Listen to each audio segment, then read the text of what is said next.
A stone projected with a velocity u at an angle theta with the horizon reaches a maximum height h1. When it is projected with velocity u at an angle pi by 2 minus theta with the horizontal, it reaches a maximum height h2. The relation between the horizontal range r of the projectile and heights h1 and h2 is to be calculated. Let us say a projectile is launched with the velocity u at some angle phi from the horizontal. So we have the vertical velocity vv is equal to u sine phi, and the horizontal velocity vh is equal to u cos phi. What is the height that this projectile reaches? At the maximum height, the potential energy is mgh, which is equal to the kinetic energy lost by the projectile. So the initial kinetic energy of the projectile is 1 by 2 mu square minus the final kinetic energy of the projectile is 1 by 2 m vh square. And here by final, I mean the kinetic energy at the top of the trajectory. So this gives us gh is equal to 1 by 2 u squared into 1 minus cos square phi, or h is equal to u square sine square phi divided by 2g. And now what is the range of the projectile? To find the range, we must first find out what is the time of flight of the projectile. And time of flight is given by the difference between the two time instants when the projectile is at the ground. So it is at the ground when it is thrown, and it is at the ground when it lands. The time difference between those 2 points of time gives us the time of flight.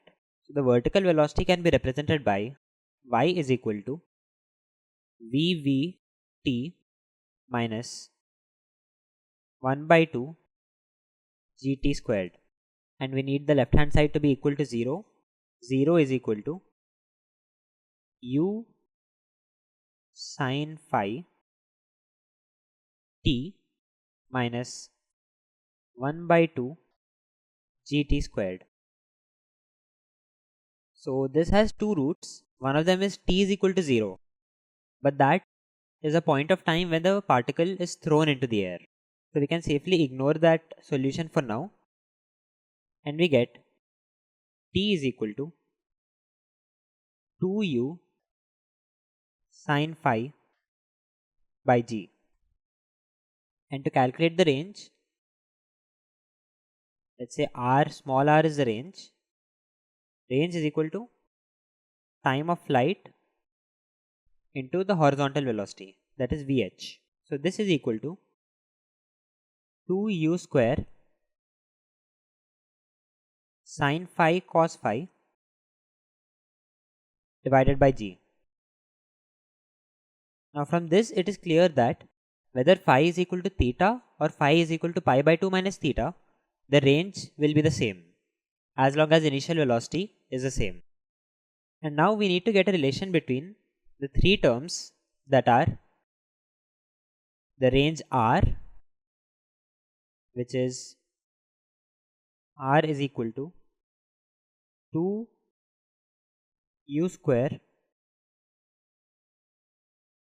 sine phi cos phi divided by g.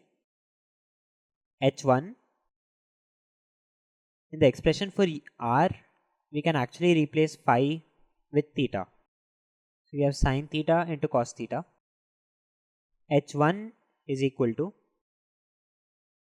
u square sine square theta by 2g, and h2 is equal to u square sine square pi by 2 minus theta is the same as cos square theta. So I write u square cos square theta by 2g. Now from these three expressions, it is clear that option A is the only valid expression out of the four options. and hence option A is the answer.